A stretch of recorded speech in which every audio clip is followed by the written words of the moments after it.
de las obligaciones laborales que por ley se establecen. Y que obviamente en esto el protagonismo del ministerio por medio de la inspección va a jugar un papel fundamental. Creo que en esto nos puede ayudar mucho la ciudadanía.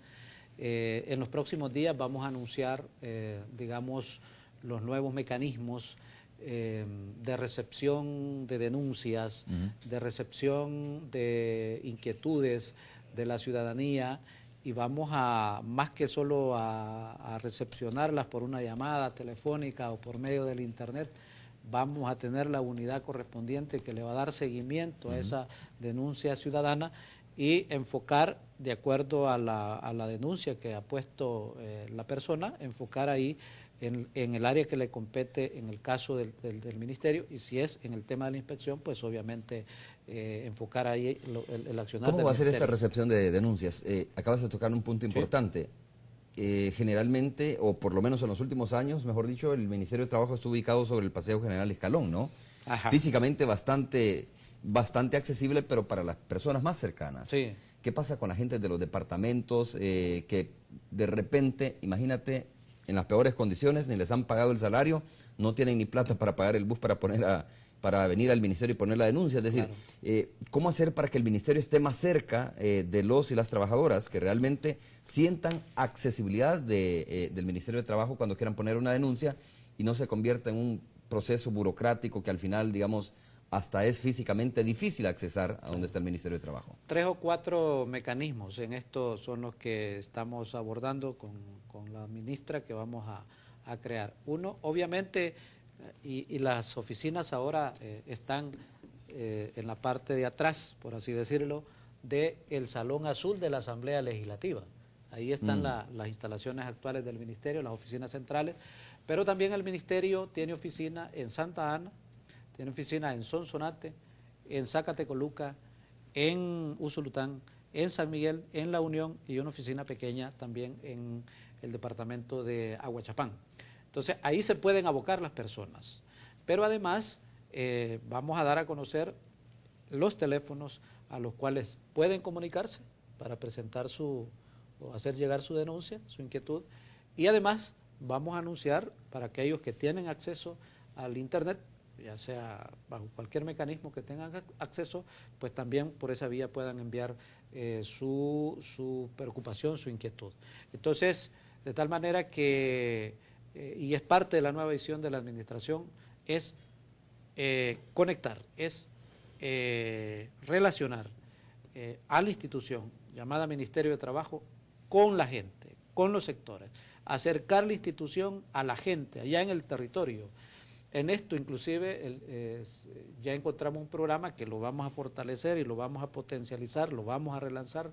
Hay en el interior del país distintas oficinas, aunque si bien es cierto, es para la gestión del empleo, las oficinas locales de gestión de empleo, pero también vamos a ir incorporando ese componente, que no solo se circunscriba a esa parte, sino pueda tomar también recepción de algún otro tipo de información que es para la institución, para el ministerio, y que pueda servirnos como parte de la vinculación estrecha entre la institución y la gente. A ver, vamos a hacer de nuevo una pausa comercial. Estoy recibiendo ya los primeros correos. Vamos a recordarles, el correo electrónico es romeolemus@tecnovision.com.sb, para que ustedes puedan hacer sus preguntas o comentarios al señor viceministro de Trabajo, que está conversando con nosotros esta mañana respecto al nuevo rol del Ministerio de Trabajo en esta nueva administración del presidente Mauricio Funes. Como esto es un poco de percepciones, pero también de realidades que ha venido viviendo el Ministerio de Trabajo, muchas veces también se ha pensado o se ha terminado leyendo, como salvadoreños hemos terminado leyendo, que ha habido mucha permisibilidad de parte del Ministerio de Trabajo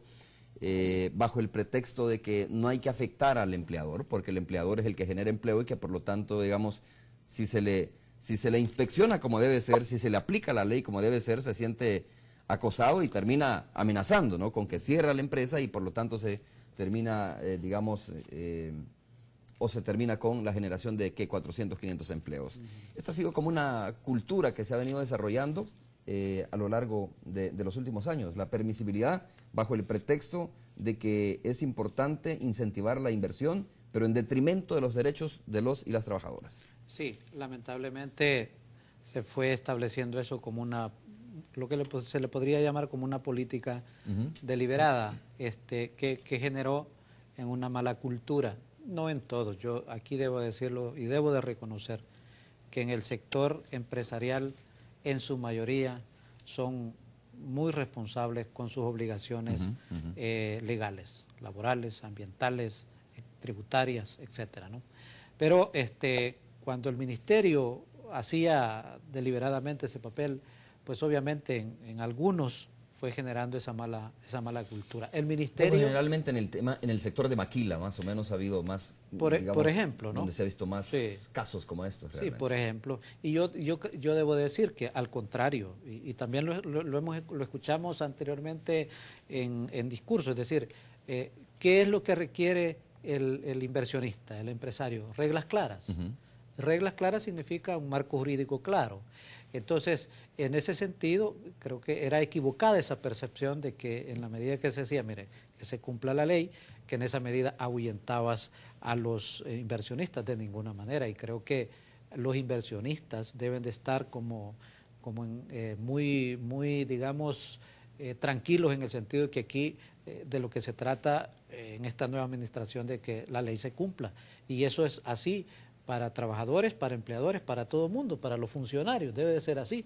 Y al contrario, creo que eso en vez de ahuyentar a la inversión, le genera que hay un marco jurídico que se cumple y que obviamente también tiene que atenerse de manera muy responsable con eso, y eso al contrario incentiva la producción. Claro está, de que aquella